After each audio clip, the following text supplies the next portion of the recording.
शादी है, एक बोतल तेल।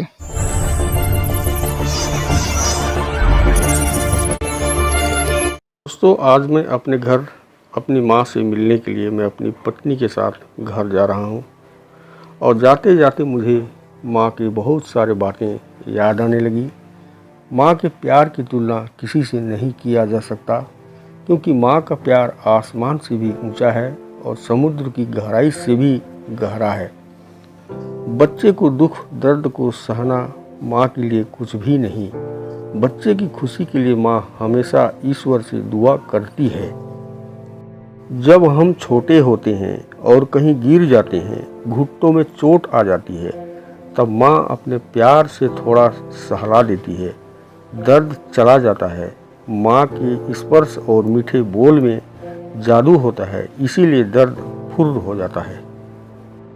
जब मैं छोटा था तो मैं अपने आप को जंगल में पाया। जंगल घनघोर था। शेर, चीता, भालू आदि अनेक जंगली जानवरों का डर था, लेकिन माँ के प्यार के आगे उसके आंचल के अंदर डर भय कभी प्रवेश नहीं कर पाया। माँ मुर्गी पालकर, अंडा बेचकर हमें पढ़ाया, दूध बेचकर हमारे तन को वस्त्र से ढका, दूध पिलाकर हमारे तन को पुष्ट एवं मजबूत बनाया। माँ का संघर्ष रंग लाया। मैं शिक्षा पाकर शिक्षक बना। उन दिनों एक आदिवासी बच्चे का शिक्षक बनना किसी चमत्कार से कम नहीं था। शिक्षक का कार्य करते करते मैं भी 62 का बुजुर्ग हो गया और मेरी माँ करीब 95 से 100 वर्ष के बीच की हो गई है। और आज मैं उसी माँ से मिलने अपने घर आया हूँ। ये सामने का दृश्य जो देख रहे हैं, यही मेरी माँ का घर है, यही मेरी माँ रहती है। उन्होंने कभी शहरों में रहना पसंद नहीं किया और उन्होंने पूरा जीवन भर जंगल में रह करके अपने जीवन को व्यतीत कर रही है। दोस्तों, मेरा ये कहानी आपको बताने का मतलब ये है कि आज भी हमारे आदिवासी माताएं बहनें जो शिक्षा के प्रति जागरूक नहीं हैं, वे अपने बच्चों को मेरे कहानी से प्रेरणा पाकर संघर्ष करें और उन्हें और अधिक शिक्षा देने के लिए प्रयास करें और ऊंचे से ऊंचे स्थान पर पहुंचाने के लिए प्रयास करें। घर के सामने कुछ इस तरह का दृश्य दिखता है। आज मौसम काफ़ी बहुत अच्छा था, पानी गिरा था, जिससे पूरे पहाड़ों पर ये धुआं आप देख सकते हैं। बहुत ही अद्भुत नज़ारा आपको ये देखने को मिल रहा है। आइए जरा जंगल के परिंदों की आवाज़ को सुने।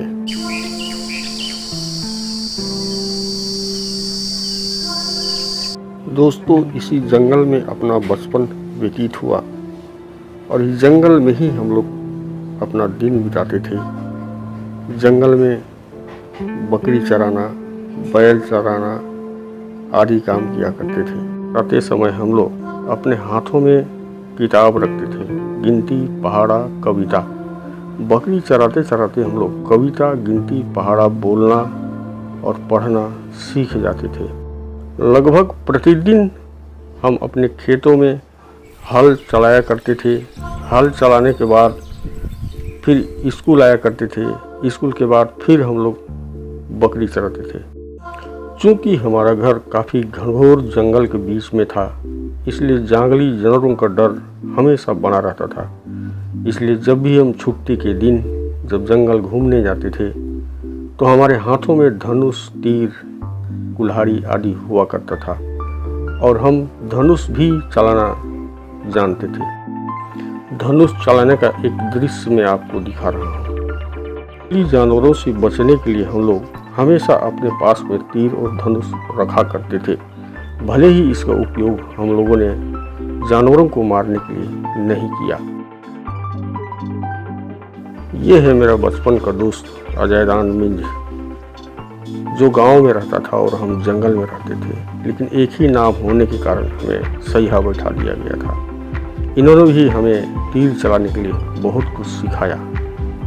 विडम्बना ही है कि मेरा यह दोस्त आगे की पढ़ाई नहीं कर पाया, क्योंकि इनके माता पिता शिक्षा के प्रति जागरूक नहीं थे और ये आज अपना खेती बाड़ी और मजदूरी करके अपना जीवन यापन करते हैं। उन दिनों शिक्षा के महत्व को बताने वाला कोई नहीं मिलता था।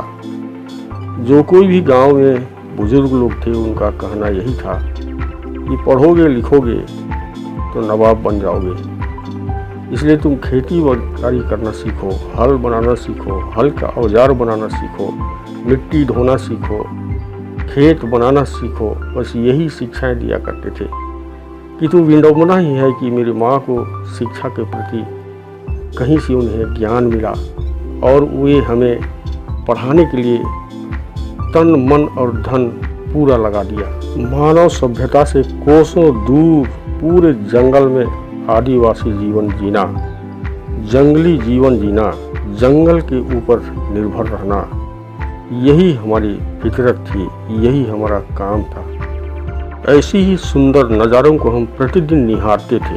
अपने बच्चों की उन्नति के लिए, उनकी शिक्षा के लिए माँ कितना संघर्ष करती है, ऐसी माँ को हजारों लाखों बार मेरा प्रणाम। आइए अब मैं अपनी माँ से आपका परिचय कराता हूँ। पिताजी का साया बचपन से ही सर से उठ चुका था। माँ विधवा हो चुकी थी। ये मेरी माताजी है। इनकी उम्र लगभग 95 से 100 के बीच में है। ये माँ एक वैद्य है। यह जड़ी बूटी से त्वचा कैंसर जैसी बीमारी का इलाज करती है। साथ ही छोटे बच्चों की भी बीमारी का इलाज करती है और इसी तरह से छोटे मोटे कई बीमारियों का इलाज वो करती रहती है और अभी भी वो करती है। इनकी आंखें आज भी ज्यों करती है, छोटे से छोटे चीज़ों को देख सकती है। ये अब माता जी से कुछ बातें करते हैं। इसके पहले आपसे मेरा निवेदन है कि आपने अभी तक मेरे चैनल को सब्सक्राइब नहीं किया तो लाल बटन को दबाकर सब्सक्राइब करें। ऐसा करने से आपका पैसा खर्च नहीं होगा, परंतु ऐसा करने से आपको मेरा वीडियो सबसे पहले देखने को मिलेगा। आइए अब सुनते हैं माँ के बातों को। कितना जंगल था? बहुत जंगल, एकदम इतना भी जगह नहीं था। एकदम बाघ भालू का ऐसा देश, बाघ भालू संग हमें संगता रहे कहे नियर का। अकेले थे?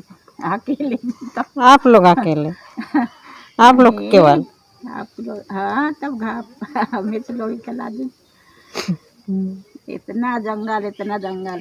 आपके बच्चे सबको कैसे पढ़ाई लिखाए? तो बच्चे सबको जिन कहा था मुर्गी पालत रहे, तो है मुर्गी मेरे को दूध दिया, ढाढ़स दिया हो मुर्गी पालत रहे और मुर्गी अंडा बेच बेच के मैं पढ़ाए हूँ। मुर्गी को बेच बेच के ले अंडा रही 4 आना, दूध बेचत रहे 4 आना कर। एक ठो गाय पालत रहे। ओह चीसन दे ऊपर वाला मेरे को रास्ता दिखाया और वह पढ़ाया, वह लिखाया, वह से मैं आशा और भरोसा रखे। दी है 1 बोतल तेल, इतने डब्बा है, 1 डब्बा दूरी तेल से किसे बनाए ले एकदम पूरा दीन। मैं ताजुब हुई। अपनी अपबीती बताते बताते माँ भावुक हो गई और मैं भी अब उनसे ज़्यादा पूछना नहीं चाहा। बीच में बैठे मेरे बड़े भाई जो काफ़ी बुजुर्ग हो गए हैं, बड़े भाई के उस पार मेरे से छोटे वाले भाई हैं और ये मैं खुद हूँ और मेरे भाई की पत्नी है जो माँ का इंटरव्यू ले रही थी। माँ के आशीर्वाद से हम सभी भाई अपने अपने पैरों पर खड़े होने पाए और मैं शिक्षक बना और मेरे 5 बच्चे हुए। आइए अब मैं अपने बच्चों का परिचय बताता हूँ। हे मेरे पुत्र, मेरी शिक्षा को ना भूलना, अपने हृदय में मेरी आज्ञाओं को रखे रहना, क्योंकि ऐसा करने से तेरी आयु बढ़ेगी और तू अधिक कुशल से रहेगा। ये मेरी पत्नी है। इन्होंने भी अपने बच्चों को पढ़ाने के लिए बहुत कष्ट उठाया और उन्हें पढ़ाया। ये हमारी सबसे बड़ी बेटी है और ये हमारे दामाद हैं और ये बगल में हमारा सुंदर नाती है जो काफ़ी नटखट है और ये इसी स्कूल में हमारे दोनों बेटी और दामाद दोनों काम करते हैं। ये स्कूल के मालिक भी हैं। ये हमारे बड़े बेटे हैं और ये बहू हैं और ये हमारा नाती है नटखट। ये दोनों बच्चे हमारे शासकीय स्कूल में टीचर हैं। ये हमारी दूसरी नंबर की बेटी है जो अंबिकापुर में व्याख्याता के पद पर कार्यरत है। और ये हमारे दामाद हैं जो बिजनेस करने की तैयारी में लगे हैं। और ये हमारा नन्हा सा नाती है। ये हमारी सबसे छोटी बेटी सोनिया है जो रायपुर के एक स्कूल में डांस टीचर है। इन्होंने कथक से एमए किया है। और ये हैं हमारे दामाद जो एक म्यूजिक स्कूल चलाते हैं भिलाई में। और ये हमारा नन्हा सा नाती है। ये मेरा सबसे छोटा लड़का है और इन दिनों यह अपने बिजनेस की तैयारी में लगा हुआ है। आइए अब हमारे सबसे छोटी बेटी का डांस देखते हैं।